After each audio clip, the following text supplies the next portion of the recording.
Dia 20 de julho de 2025 marca os 91 anos de falecimento do Padre Cícero Romão Batista.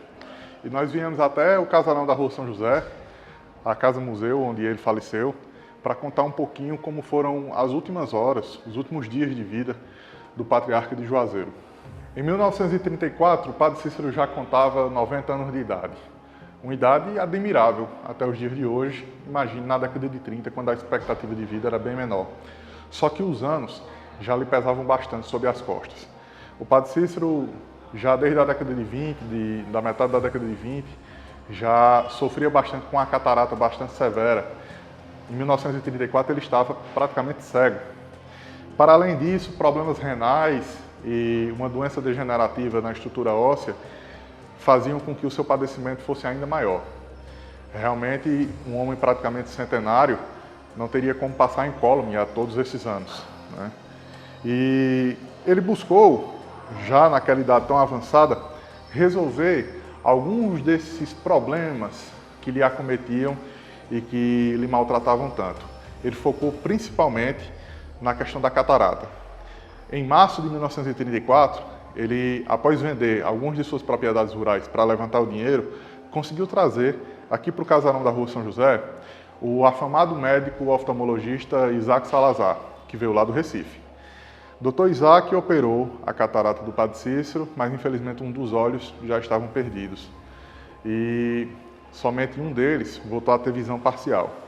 Era, de certa forma, um afago para ele poder conseguir enxergar novamente, mesmo que com baixa qualidade. Só que todo esse esforço iria ser usufruído durante pouquíssimo tempo. Em meados de 17 de julho de 1934, o Padre Cícero começa a relatar às pessoas que moravam junto com ele, especialmente a Beata Mocinha, que era sua governanta, fortes cólicas abdominais e uma indisposição muito grande. Ele também já não comia nem bebia com avidez. O Padre Cícero, que durante muitos anos foi o grande conselheiro do sertão, orientou com raizadas e remédios naturais muitos advindos dos manuais de botânica e de medicina como Chernobyl, que ele tinha em sua biblioteca e que ajudou tanto a população sertaneja, enfrentava naquele momento a sua derradeira doença. O Padre Cícero padecia de uma obstrução intestinal bastante severa. O Dr. Belém de Figueiredo, proprietário da Farmácia Brasil, que era o médico do cotidiano do Padre Cícero, se viu impotente diante da gravidade do caso e convidou uma junta de médicos para somar forças.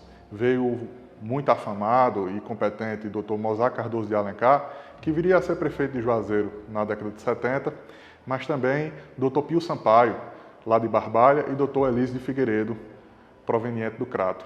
Todos esses médicos juntaram-se em torno do patriarca de Juazeiro para buscar resolver aquele problema que estava causando tanta dor ao homem que fundou essa cidade. A dieta do Padre Cícero, que já era bastante frugal, pouca carne, papa de arroz e um pouquinho de chá, naquele momento já estava praticamente zerada. O patriarca de Juazeiro não conseguia mais se alimentar e os médicos apenas lamentavam que a medicina não tivesse, naquele momento, condições de aliviar as dores do Padre Cícero. As funções fisiológicas do corpo dele estavam extremamente comprometidas. Há dias ele não defecava e a alimentação, como eu já mencionei, estava praticamente encerrada. Na virada do dia 19 para o dia 20, o padecimento dele aumentou ainda mais. Relatam as testemunhas que o Dr. Mozart Cardoso de Alencar, diante dos pedidos insistentes do Padre Cícero para que desse fim àquela dor, chegou a chorar, não sabia mais o que fazer. E por volta das 5 horas da manhã do dia 20, iniciou-se a agonia final do Padre Cícero. Sobre essa cama, o Padre Cícero viveu seus últimos momentos e, cercado pelos amigos e também pelas pessoas que residiam com ele, o cenário era desolador. Um homem que ajudou tantas pessoas, que mudou a história desse lugar, estava refém de uma doença aparentemente simples, né? Obstrução intestinal, mas que tinha lhe causado dias e dias de agonia e dor. Relatam as testemunhas, inclusive, que nas últimas horas o padre Cícero chegou a vomitar uma substância escura, né, e que pelo cheiro aparentava ser fruto dessa obstrução do intestino, né, no caso, matéria fecal. E diante disso tudo e das agonias finais, foi convidado o padre Pedro Esmeraldo e também o padre Juvenal para que viessem assisti-lo religiosamente nesses últimos momentos. Após a extrema-unção, o padre Cícero chamou a Beata Mocinha, sua governanta, para junto de si. E, diante das últimas recomendações, disse a ela que no céu rogaria por todos nós. Por fim, a pedido do Dr. Mozart e dos médicos que estavam presentes, começou a fazer cruzes no ar. E, nos seus últimos minutos, a única coisa que ele conseguia fazer era falar baixinho: meu pai, meu pai, meu pai. Por volta das 6, 6h30 da manhã, uma última lágrima escorreu do seu rosto e foi aparada por Dona Generosa Alencar, que residiu nessa casa com ele. Era o fim da vida do patriarca de Juazeiro. Lorival Marques, que naquele momento era um jovem jornalista, filho da terra que estava iniciando sua carreira, registra o seguinte: que espetáculo horroroso, esse de milhares de pessoas alucinadas, correndo pelas ruas afora, chorando, gritando, arrepelando-se. Foi então que se soube: o padre Cícero falecera. Eu, sem ser fanático, senti uma vontade louca de chorar, de sair aos gritos, como toda aquela gente. A notícia correu como um racho de pólvora. 60 mil pessoas tomaram as ruas de Juazeiro e se somaram às que já vinham há alguns dias acompanhando o padecimento do padre Cícero. Aviões da aviação do Exército tomaram os céus e despejaram flores para homenagear o homem que fundou essa cidade que hoje é a maior do Cariri. E havia um problema a se resolver. A casa não iria comportar toda aquela gente que tinha vindo para homenagear o padre Cícero. Foi então que se teve a ideia de colocar o corpo em cima de uma das janelas, mais ou menos inclinado a uns 50, 60 graus, para que as pessoas da rua mesmo conseguissem ver o corpo do padre Cícero e, de certa forma, prestar a sua última homenagem. Tem uma particularidade: o padre ele teve, ao longo do velório, 2 caixões. Naquela época, o sistema funerário não era como hoje. Os caixões eles eram feitos, muitas vezes, sob medida para a pessoa que havia falecido. Eles não estavam à pronta entrega, digamos assim.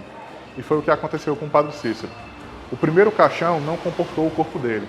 Como ele já vinha há alguns dias com as funções fisiológicas muito prejudicadas, houve um inchaço muito grande e tiveram que fazer uma segunda urna para substituir aquela que não mais comportava as dimensões do corpo dele. E durante o velório aconteceu também de que, justamente, acho que por conta da movimentação ou do inchaço do corpo, uma das mãos dele desceu e bateu numa das pessoas que estavam presentes. Foi um Deus nos acuda, todo mundo pensando que o padre Cícero tinha tornado a vida.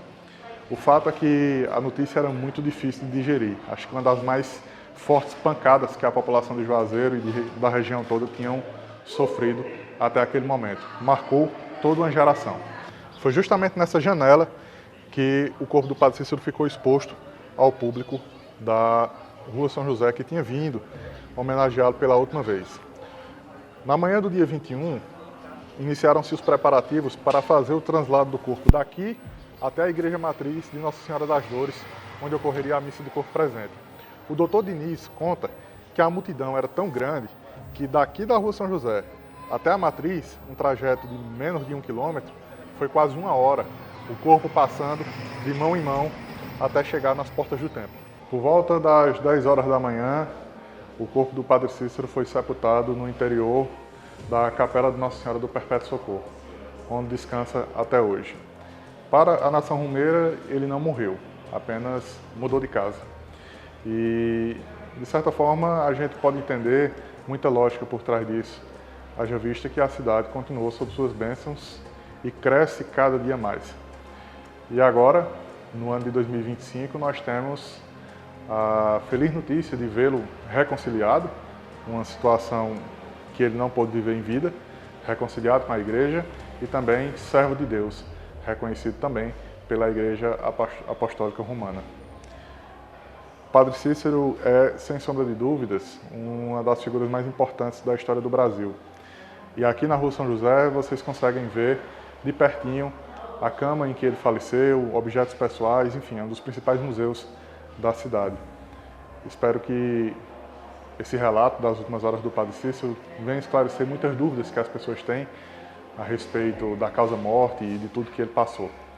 E é isso. Estamos juntos e até a próxima.